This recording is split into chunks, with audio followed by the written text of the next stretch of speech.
Bem-vindo ao Direito Interativo. Aqui você aprende direito de forma clara, prática e objetiva, com explicações didáticas, questões comentadas e conteúdos atualizados para concursos e estudos jurídicos em geral. Nosso objetivo é transformar temas complexos em aprendizado simples, direto e eficiente. Na Justiça Militar, antes de qualquer processo ou julgamento, existe um ponto de partida fundamental, e esse primeiro passo tem um nome: Inquérito Policial Militar, ou, como a gente costuma chamar, IPM. E é sobre ele que vamos conversar hoje. Vamos juntos desvendar o que é, como funciona e por que esse procedimento é tão crucial para investigar qualquer crime que aconteça no ambiente militar. Vamos lá! Para a gente entender bem o que é isso, nada melhor do que ir direto na fonte, né? O que a própria lei diz. O Código de Processo Penal Militar, o CPPM, define o IPM como uma apuração sumária. Pensa nessa palavra sumária como algo rápido, focado, objetivo. A ideia aqui não é julgar, mas sim fazer uma investigação inicial. O objetivo é bem claro: juntar as primeiras informações, as provas, para que o Ministério Público possa olhar e decidir: tem base aqui para uma acusação formal ou não? É literalmente o começo de tudo. Traduzindo esse juridiquês todo para um bom português, o que é o IPM, afinal? É um procedimento administrativo, ou seja, ele acontece dentro da própria instituição militar. E ele não julga ninguém, ele apura. O foco dele é responder a duas perguntas muito importantes.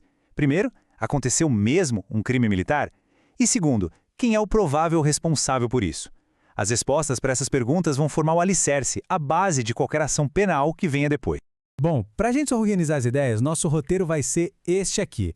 A gente vai começar entendendo o que é o IPM, depois como ele começa, quem são as pessoas que investigam, quais são as etapas dessa apuração, os prazos para terminar tudo e, por fim, a gente dá uma olhada em alguns casos especiais. Combinado? Então vamos lá. Primeira parte. O que é o IPM? É importante a gente reforçar essa ideia de que ele é a base de todo o processo. Porque, olha, uma investigação mal feita aqui no começo pode comprometer tudo o que vem pela frente.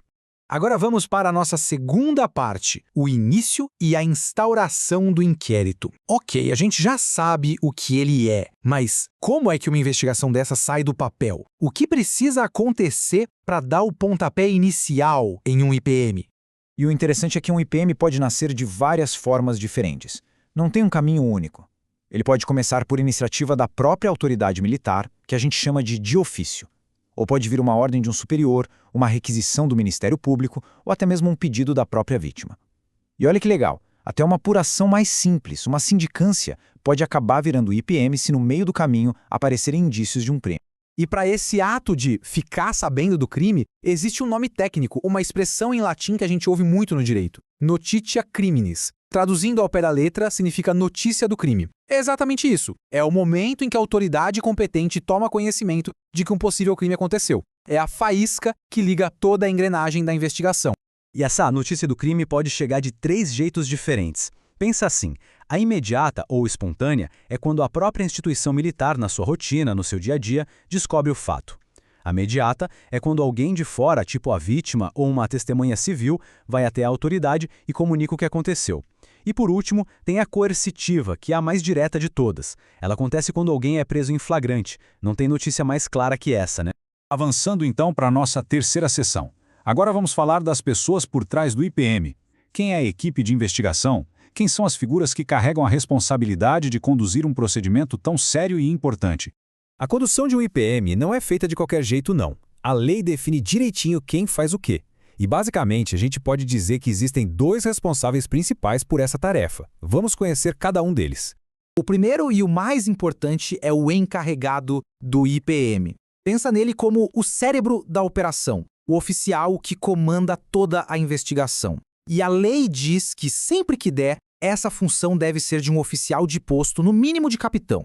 Isso é para garantir que a pessoa tenha a experiência e a hierarquia necessárias para tocar um trabalho desse.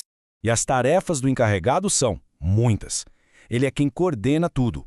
Ele vai até o local do crime, manda apreender os instrumentos, ouve todo mundo, determina que sejam feitas perícias, enfim, é ele o responsável por juntar todas as peças desse quebra-cabeça.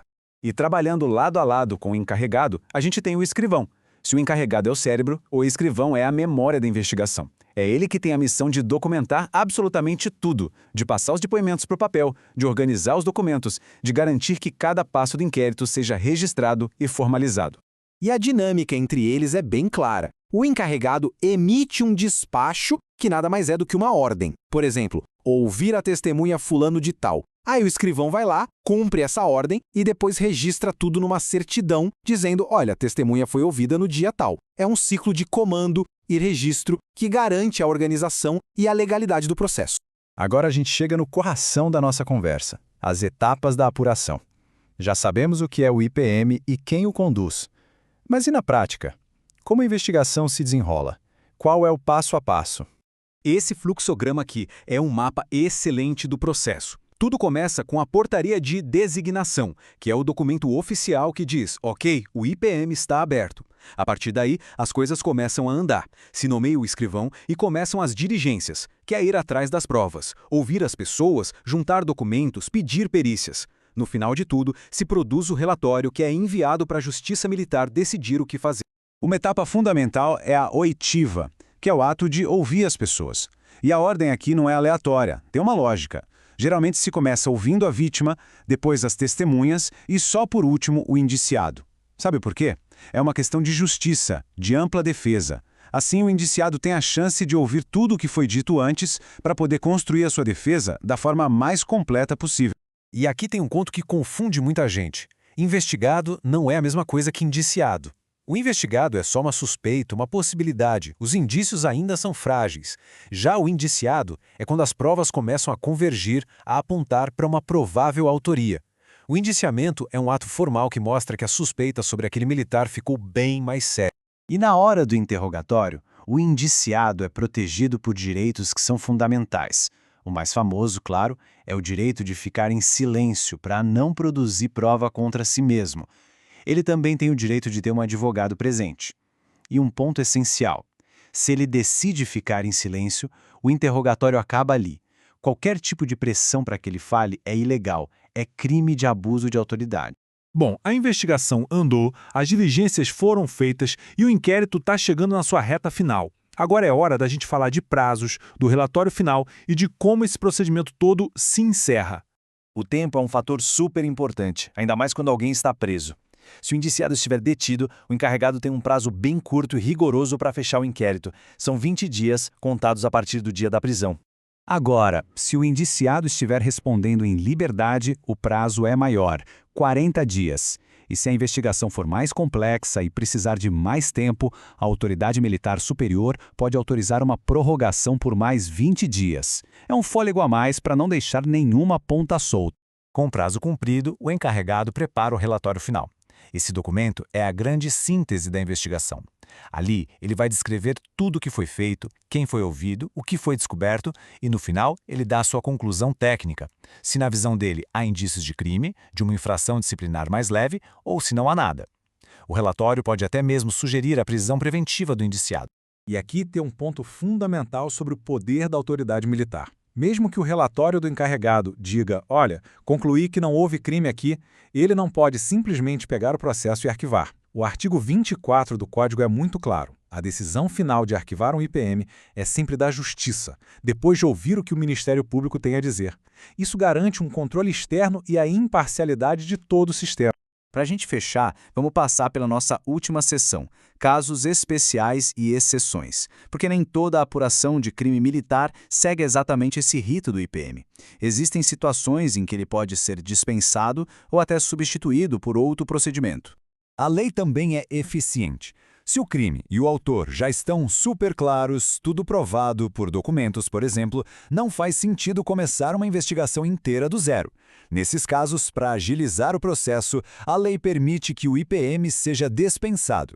E talvez o caso especial mais famoso seja o do crime de deserção. Para apurar a ausência de um militar, não se abre um IPM. Existe um procedimento próprio, mais rápido e específico para isso, chamado de Instrução Provisória de Deserção, a famosa IPD. É um rito mais simples, focado só em constatar a ausência e formalizar a situação daquele militar. Então, resumindo tudo, o inquérito policial militar é a espinha dorsal da investigação criminal na área militar. É um procedimento administrativo, cheio de regras, que serve para esclarecer os fatos e as autorias de um jeito técnico e imparcial, dando para a Justiça Militar todos os elementos que ela precisa para poder aplicar a lei de forma correta e justa. E assim, com a entrega do relatório final, o inquérito policial militar se encerra. Mas o processo na Justiça está só começando. A pergunta que fica no ar é, com esse relatório em mãos, o que acontece agora? Como é que a Justiça decide se essa investigação vira uma acusação formal ou se ela vai ser arquivada de vez? Essa é a ponte que liga a apuração policial à decisão judicial. Mas isso, claro, já é assunto para um outro papo. Se esse vídeo te ajudou, segue o canal Direito Interativo para não perder os próximos conteúdos. Obrigado por assistir, bons estudos, boa preparação, e te espero no próximo vídeo.